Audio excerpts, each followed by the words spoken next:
111-এর মতো -2 লক্ষ্যে বিএনপির বিরুদ্ধে ভয়ঙ্কর অপপ্রচার চলছে এমন অভিযোগ করেছেন বিএনপির সিনিয়র যুগ্ম মহাসচিব রুহুল কবির রিজভী।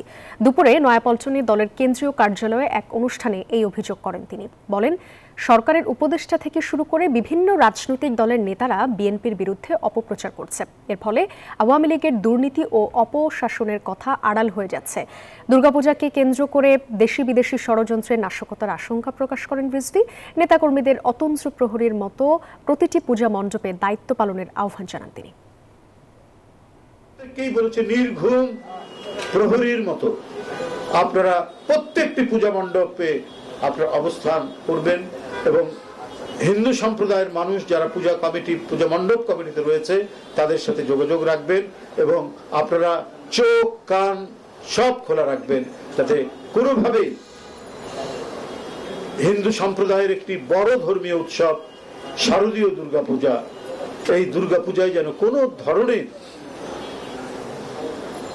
অপ্রীতিকর কোনো ঘটনার সৃষ্টি না হয়। বান্ডেল থাকলে প্রতি সেনমানিতে টাকা বাঁচবে। বিকাশ সেনমানি বান্ডেল কিনে জিতুন প্রতি লেনদেনে।